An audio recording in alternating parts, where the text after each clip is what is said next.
for many of you, and we will bring on our guest speakers. Made it. We're here. Hi. How are you? Wonderful. Great. Doing great. Thank you for having us. Oh, so glad to do it. So glad to do it. We'll give our illustrious audience just a little while here in case they want to take a break. And everybody wake up. Wake up. We're ready now for part 2. And for part 2 here, we have my 3 good friends from the Pinellas Community Foundation. And I've been practicing law 38 years, and I waited way too long to meet the Pinellas County Community Foundation. I was in the middle of trying to do a couple things. One of the things I was trying to do was to help a brass band get organized, a marching band or a very jazzy band get organized in St. Petersburg during COVID, because this is something that some very worthy young people could do outside and safe during COVID. And I was doing this through the Sarah Gassman Foundation, which is not a public charity, and I had the opportunity for a matching grant from Salesforce if it was a public charity. So I went and met my friends at Pinellas Community Foundation because they were strongly recommended, and they said, sure, we'll be glad to help you with this. And they had some great ideas for what we could do to reach out to the community, and they introduced me to more worthy or very worthy musicians and music teachers who needed a couple of dollars to do some pretty amazing things for actually very little money. So I'm just going to let you guys introduce yourselves. And are you able to share your screen? Do you want to share your screen? Yes, and we'll go ahead and start the presentation, Alan, and just want to begin with a thank you for inviting us to be with you today and share a little bit more about the Social Justice Fund at PCF. So I'm going to turn on the presentation and I'm going to hand it over to Jake, who's going to go ahead and let's see.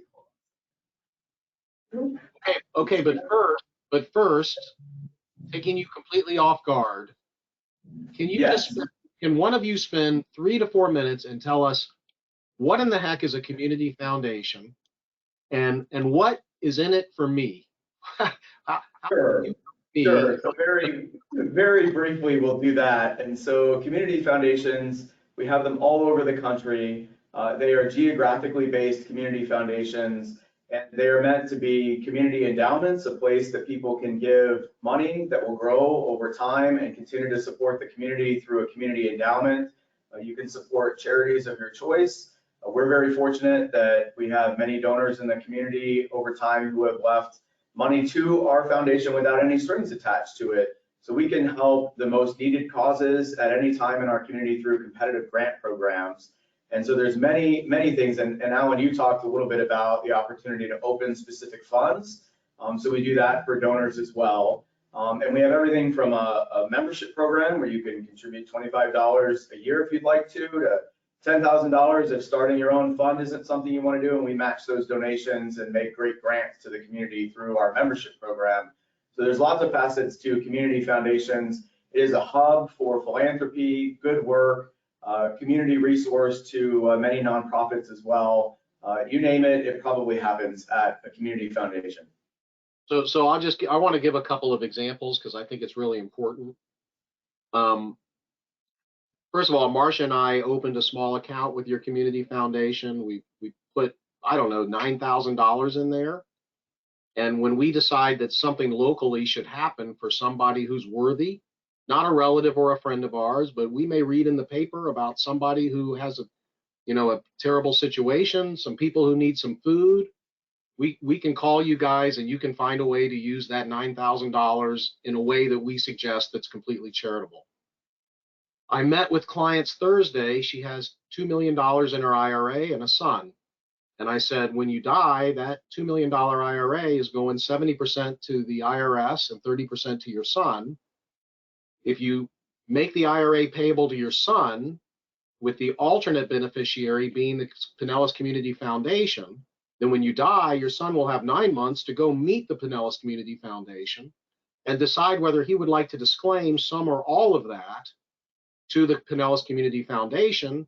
And I'm pretty sure that my friends there at the Pinellas Community Foundation would put that $2 million into an account and rely heavily on your son for advice on how it could be spent.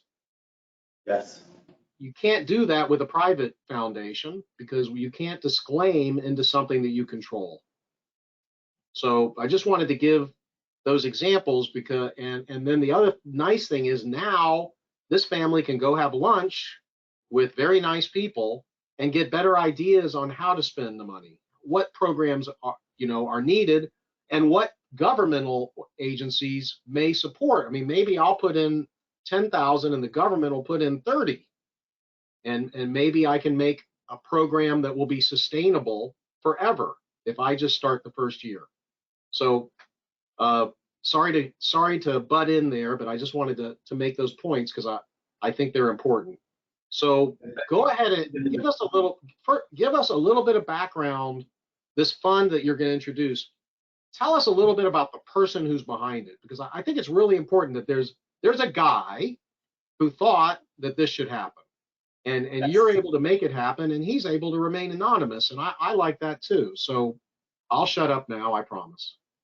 That's all right. Thank you, Alan. And yes, to sort of kick off with that, the fund was started by a wonderful donor who wanted to make sure that this fund was made available. We'll go through, and Jake's going to start with a wonderful story for us too, but wanted to make sure that this type of fund was available to support wonderful organizations in the community, and doing that in a different way. He had a very different way of thinking about philanthropy. And so the fund has grown from this first initial donor that started the fund and made sure that staff was available for the fund as well. So we'll walk through a little bit of a presentation. I want to share some good stories this morning. I think everybody wants to feel good about the work that is done. And so I think we can illustrate that through story and other things. So Jake, if you want to begin with a story for us, I'll put up our presentation and we'll start. Sure. Okay. Good morning. I'm Jake Morton. I'm the advisor for the Pinellas County Foundation Social Justice Fund. And I'm going to start with a story about one of the organizations that the Social Justice Fund supports, which is Nomad Studio and Art Bus, whose mission is Art for All and has offered over 35,000 mobile art engagements throughout Tampa Bay. Nearly 100% of the youth that they reach have experienced adverse childhood experiences or trauma, including children in foster care and in low income and low resource communities, as well as at area juvenile detention centers, collectively known as the JDC. In the JDC, not having addressed their trauma is the main reason most of the youth are in the system. Nomad art therapist Kinsey Rodriguez and artist and executive director Carrie Boucher are often the first individuals that they engage with, these youth engage with that try to address their trauma. The youth experience so many siloed systems that don't communicate with each other that once they leave the system, there's often no follow-up. But the Nomad team makes deep and ongoing connections and relationships with participating youth that extend after their actual JDC experience. For instance, like Tyler, we're going to name him, who turned to Carrie and Kinsey after leaving the JDC, wanting to work on his dream of being a music producer. But with no resources and limited family engagement, Carrie and Kinsey turned to their community and were able to give Tyler with microphones, a computer for editing, and also eventually a vehicle for transportation. So this is an example of the kind of organizations and relationships that the Social Justice Fund supports and fosters. So the Social Justice Fund, through the Social Justice Fund here at Pinellas Community Foundation, we're showing donors, philanthropists, and others how we can support fairness, equity, and equal access to opportunity and well-being. We're helping our donors and philanthropists learn to maximize their power through trust-based philanthropy, which we're going to talk about, how we activate that. And we're also helping making the experience of philanthropy as more successful, rewarding, and effective. So a little bit about us. Founded in 1969, Pinellas Community Foundation is a charitable organization, a public charity that offers support, resources, and information to address the needs of people and nonprofit organizations throughout our community. In our history, we've distributed over $90 million in grants to 400 different charities. We know the missions, the programs, and the impact of our partners. We're governed by community leaders, and they all have expertise in charitable giving, nonprofit management, and investment.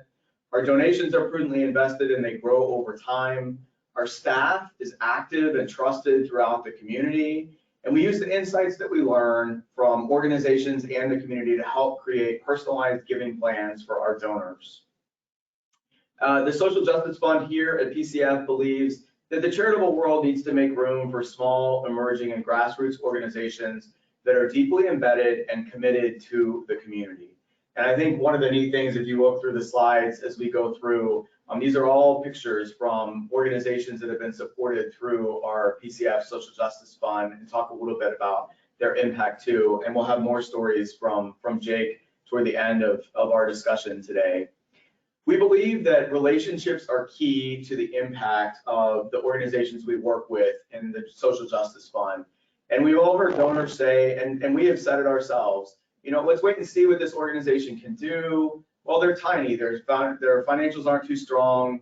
I haven't heard about them before, or I just heard about them, or they haven't been around very long. But through trust-based philanthropy and the work we do here with the Social Justice Fund, fear and hesitancy are replaced by open communication and work to create deeper understanding, leading to stronger relationships and greater impact, both with the foundation and the organizations that we work with and that we fund through the Social Justice Fund. I think this is, we're gonna have Lee Davis, our Director of Donor and Advisor Relations, talk a little bit about the beginnings and a little bit more about the Social Justice Fund and trust-based philanthropy. Thank you so much, Duggan. 4 years ago, a very generous and anonymous donor entrusted PCF as the philanthropic partner of a fund, initially named and inspired by the concept of venture capital investment. The thought here was to direct the concept towards smaller grassroots 501c3s in Pinellas County, investing in their mission without fear of risk, i.e. trust-based philanthropy. This idea is growing throughout foundations around the world, and it's supported by the Trust-Based Philanthropy Project, which is a peer-to-peer learning and advocacy initiative to make trust-based practices the norm in philanthropy. We're happy to say that over 35 nonprofits, all with annual budgets of $250,000 or less, and many of them at or less than $100,000, they've been granted with capacity building support services, training, and over $500,000 in financial awards. The work of the fund and the dedication of Jake as the fund advisor has expanded the awareness of the fund with donors. So now we have more than one, and we're looking for others to join. And we're getting word across with our financial advisors and our peers in the industry. Through a natural progression and an acknowledgement of the work of the organizations supported by the fund, stakeholders have chosen to rename the Venture Philanthropy Fund as the Social Justice Fund, or SJF. So what trust-based philanthropy looks like for SJF starts with knowing the communities across Pinellas County and listening to their challenges and spending time with the organizations. So we're working with them hand in hand. PCF Social Justice Fund supports nonprofits by providing unrestricted funding that nonprofits can allocate towards programs as they see fit, as opposed to grants that restricted for specific things. It gives our partners flexibility.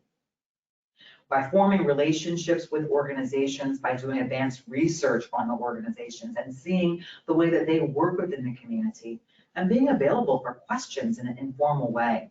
And this saves nonprofits time and staff resources.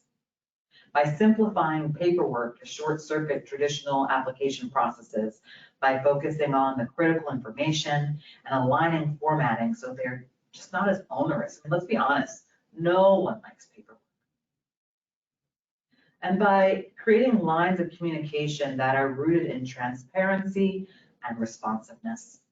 Open and honest communication deepens relationships through vulnerability and mutual accountability. Being responsive shows the nonprofits that they matter.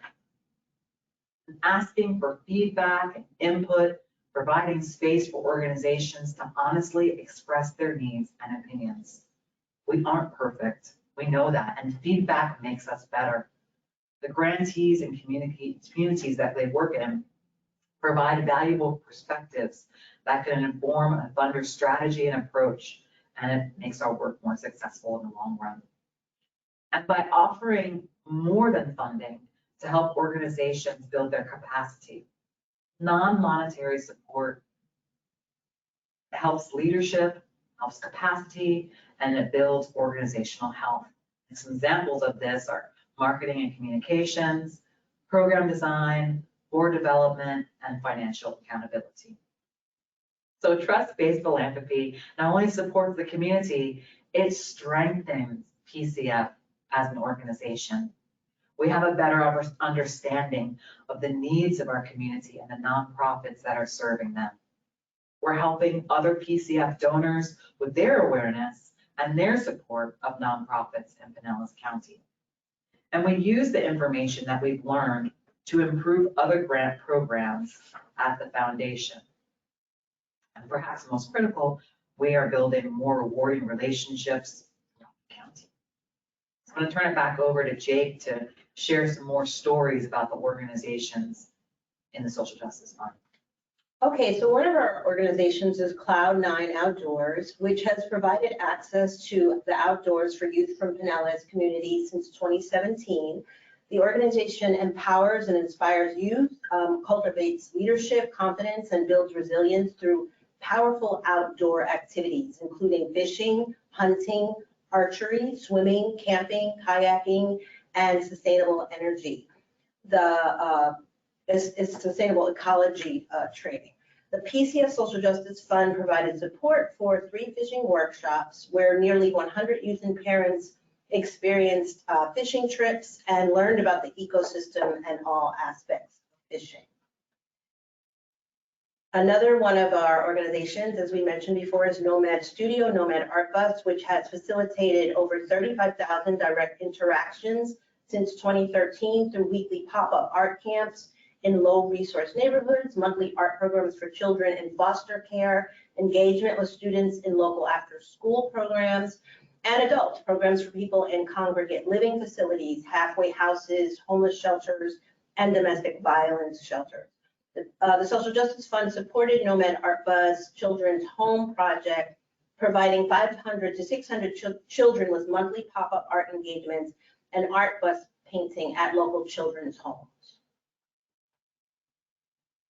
The ADI Foundation STEM program. ADI Foundation was founded by Douglas Jamerson Elementary School Teacher of the Year and Sunshine Ambassador Raphael Robinson. And it was established to expose children from racially and economically diverse neighborhoods to the world of STEM education, and targets children who traditionally have less exposure to supplemental curriculum STEM activities. And the Social Justice Fund has supported, offered operational support both to their STEM Saturdays program and their Super Sprockets year-long program.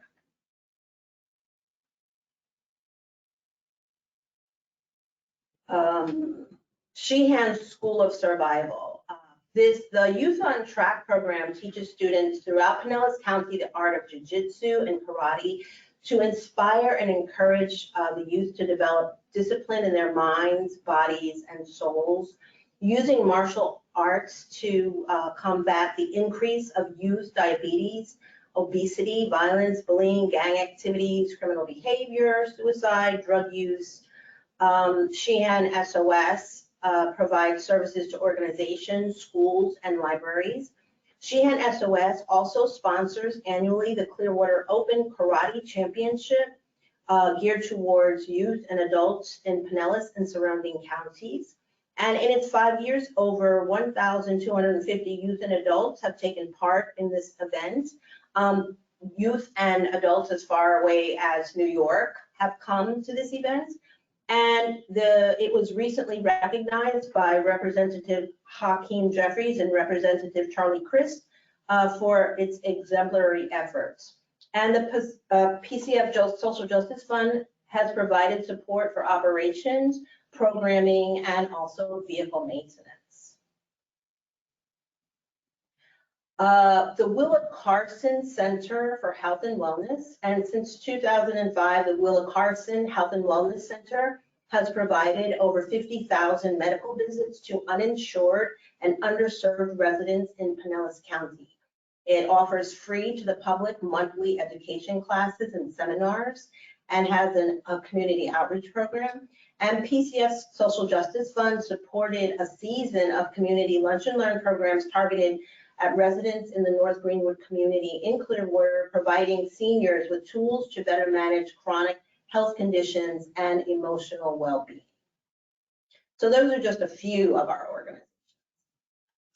So we are always looking for support, for friends, for people who would like to join in the effort and make great stories like the one that Jake talked about, and Tyler at the beginning, the life-changing opportunities that are available through the organizations that we've been able to work with. There are many ways to connect with us and with the Social Justice Fund. We have a specific page on our website that is dedicated to the fund and stories of success and how the fund is making a difference in the community. Lee Davis is our Director of Donor and Advisor Relations and is open to talk about how donors might want to get involved and make a difference through this particular fund. You can join our mailing list at pinellascf.org, our website.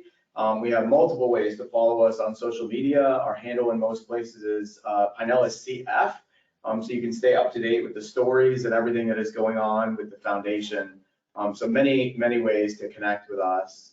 And so I will leave it there. And Alan, want to thank you so much for the opportunity to share stories like this morning. I think we need more uplifting things happening in our lives, great news happening for all of us.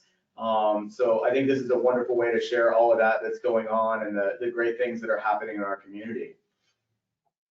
That's great. I mean, hats off to you guys, because I know you live this and you do so much for so many people. It's such a great opportunity that you have to do this kind of work. And I know you're undercompensated too. I know people in your industry are undercompensated. So half off for that. And you've stayed so still for the presentation. We're stuck. For some reason your camera's stuck. Or you're better ventriloquist than I am, that's for sure. There you are. There we are. Okay, so I have a few questions here from the audience. The first one is how are you different than just contributing to the United Way? So I think there are multiple things about it, and I think the biggest deal in this fund is the non-monetary support that happens. Organizations, we've been able to, with the help of Jake, help them build their capacity. They have a person to work with them directly, who they can reach out to and ask questions. It's difficult to run and keep afloat nonprofit organizations while you're trying to do great things in the community. And so to have a regular resource to reach out to, like Jake, who then is connected to many other resources and many other connections in the community, we can help organizations build their capacity, stabilized, find additional resources. So there is more to do than just the contribution and the financial support that we provide. But then beyond that, we regularly use the experiences that we find and the stories that come from organizations to improve the rest of the work of the foundation. And I think that it creates a wonderful feedback loop in what we're able to do to strengthen the way that we provide funding in many ways in the community through what we learn through the Social Justice Fund, which is very closely embedded with nonprofit organizations. So somebody who would want to donate to the Social Justice Fund would get a donation deduction for income tax purposes, just as if they gave to the United Way or the American Cancer Association or any other public charity. Yes. Even though they could then sit down with you and say, hey, it's the kids from this school over here that I'd like to get a push towards those karate things. That's the school where my children went to. I know the teachers there. I'd like those teachers to recommend some kids to take some great karate courses. So I don't think the United Way, I think the United Way just divvies the money up among recognized charities without much direct interaction opportunity for the donor, if I'm not incorrect. And they're learning too. They're learning from new ways of deploying philanthropy too with United Way. But yes, the experience here can be deeply personal for the donor, and that relationship, and as much as it is for the organizations that are benefiting from the work of the Social Justice Fund. Right, right. Okay. And then if somebody wants to make something significant happen anywhere or in Pinellas County, does it have to be through the Social Justice Fund, or they could just set up their own fund? Donors can set up their own fund through PCF. And this is an example of a fund that a donor assisted in establishing that's grown beyond just that donor. They had the vision and the idea of what to do through the Social Justice Fund. It has created great impact inside the foundation and in the community. But donors can set up their own funds and establish their own funds to expand whatever type of philanthropy they'd like to see make happen. And we work closely with donors to provide a very personal experience for them in doing that. And are very clear about what they expect and what they want to happen. And we do our very best to make that a reality. Yeah. Can you just tell me one more story about some kid? Tell me a story about a kid. Oh. So with the Nomad, our bus, I've been to some of the JDC programming. So we have to be careful about, showing pictures. You really can't do that with JDC kids. But I was there for a couple of sessions listening to some of the young women. They will do programming with women and young men in the same art project session. And it was kind of amazing to hear some of these young ladies and young men talk about what happens at the mods, as they're called. I guess, without talking too much about what happens in the juvenile justice system, sometimes they just don't have a lot of outside activity for a variety of reasons. You have to be screened to go in. There's a lot of processing to get in there, but they really need volunteers to go in and bring outside activities because they don't have the money in the system to supply. A lot of the kids, they don't allow them a lot of things in their mods. They're not allowed to have pencils. They're not allowed to have paper. They're not, they have some books, they have a library they can go to, but they actually, it's a point system. So depending on your behavior, that's what you can get. So the Social Justice Fund supports the Nomad going into the JDC programs and listening to the kids talk about how this is their only thing. This is what they look forward to during the course of the time that they're in the program. Just listening to them as they're looking at the different art, the art projects, learning about different artists, that we bring in books for them. They get to do art, and then Kinsey and Carrie are really working with them about, some personal stuff that they go through that they really don't have anybody else to talk to. So to me, the art, having an art therapist in a program like this is so important. So I think that those are the kinds of experiences that really touch me and make me realize that we need to be supporting more of our nonprofits that aren't like the United Way, that aren't these giant projects that everybody's heard of, but that actually that work in the community in a sort of a more intimate way. Beautiful. Anything else that comes to mind in a similar vein? I think just to expand on the Tyler story that Jake talked about earlier, the ability of organizations that are connected through this fund, they know the community and the young people and adults that they work with intimately and get to have incredible relationships with them.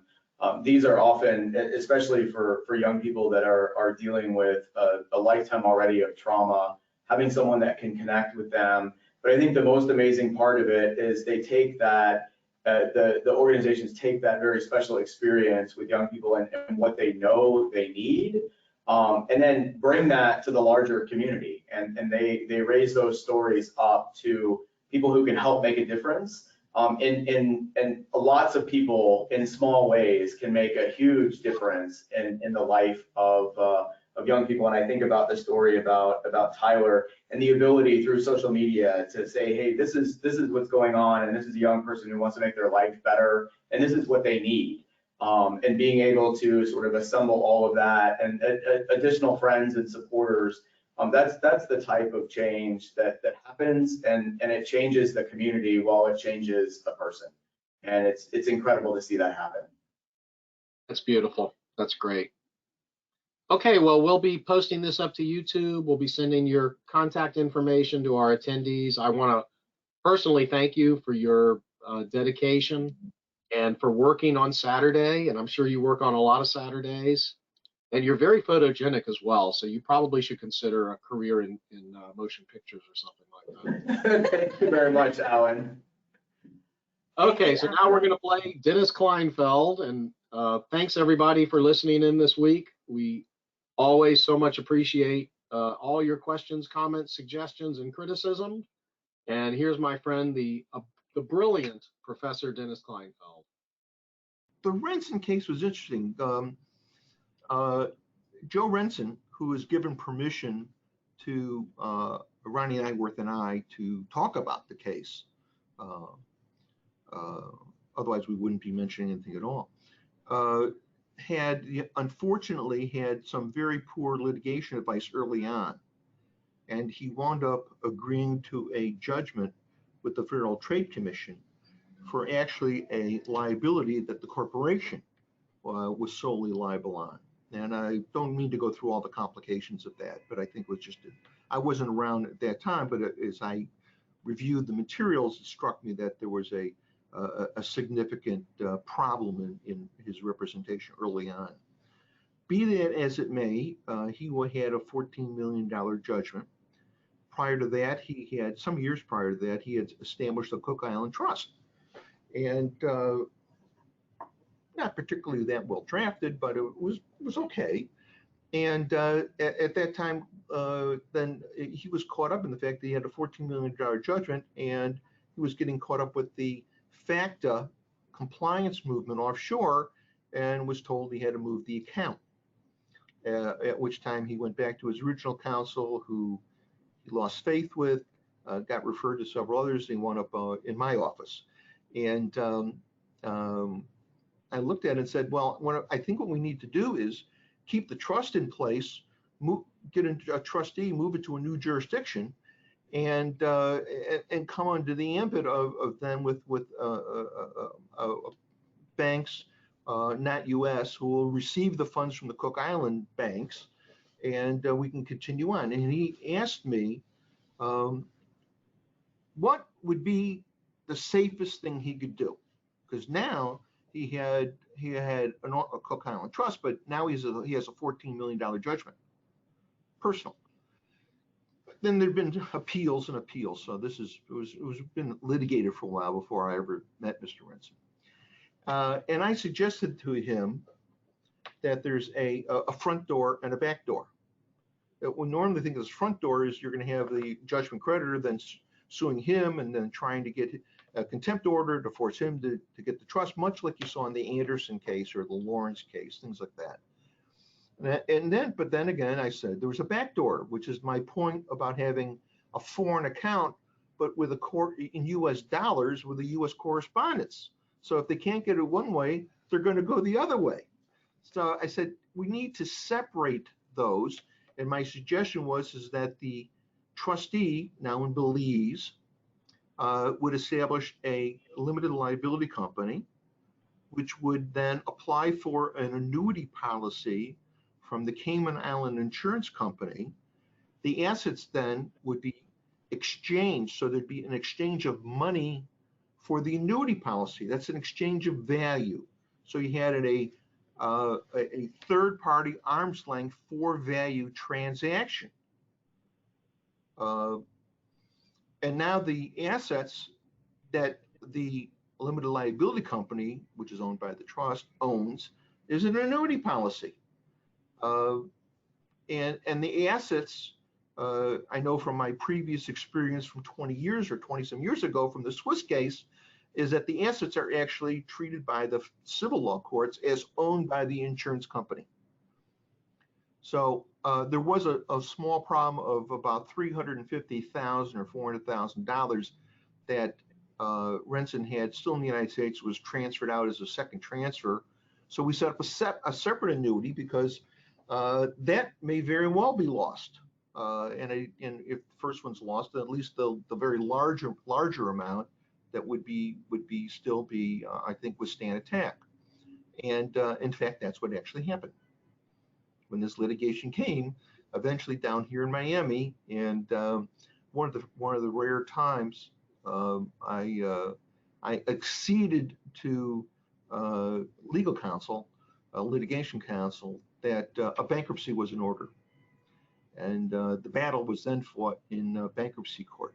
Now, I should mention that prior to that, my advice to Renson was that we're going to file for a declaratory judgment in Belize as to whether or not the trustee would have to comply with certain orders and other matters. And we actually filed in Belize, and we had the Federal Trade Commission served. So they were invited to come on down, and whatever they wanted to argue in Belize, it was an open court case, and they can come down and file whatever they wanted to file then. And they chose not to. And there was a declaratory rendered, which was actually which was favorable to the trustee. The trustee had filed for the declaratory as to what his obligations would be under certain conditions, and the court said these are what you would have to do and what you can't do under Belizean law.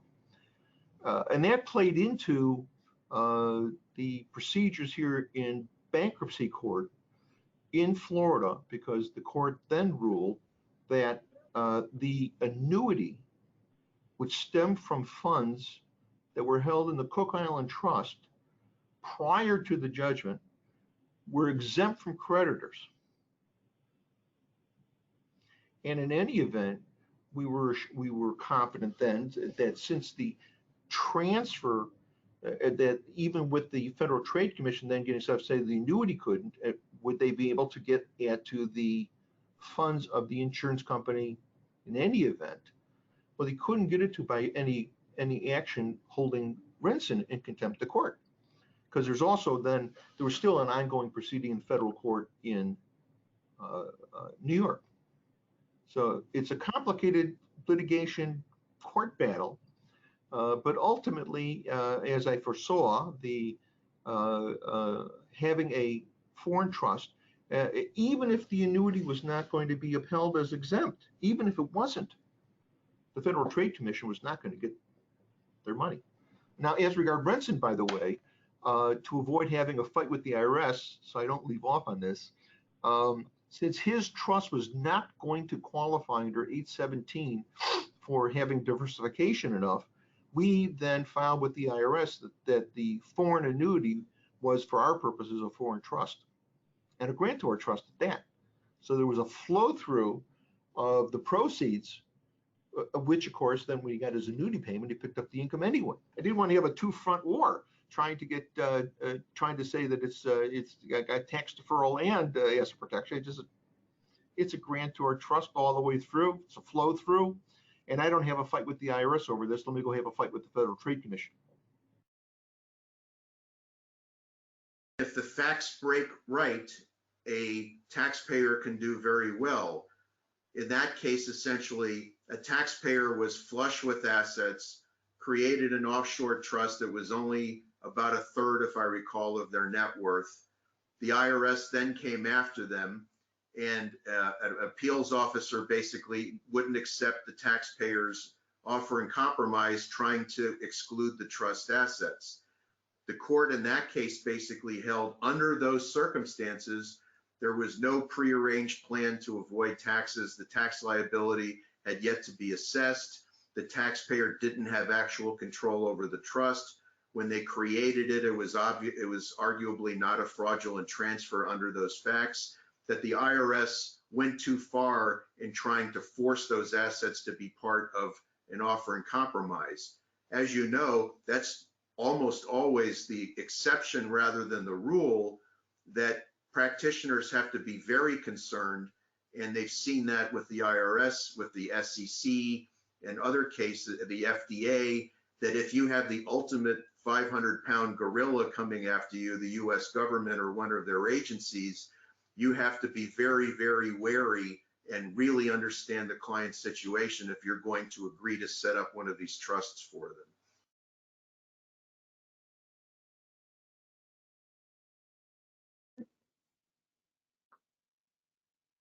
Okay. All right. I guess we're done now. Get that out of our mouth. All right. Well, we appreciate you joining us. And thank you very much for your questions, comments, and suggestions. You can send any suggestions to agassman@gassmanpa.com. And shut up now. Let's get out of here. It's time to go have lunch. And I hope you have a great lunch and a great rest of your day. And over to my left is not a trash can. Thank you.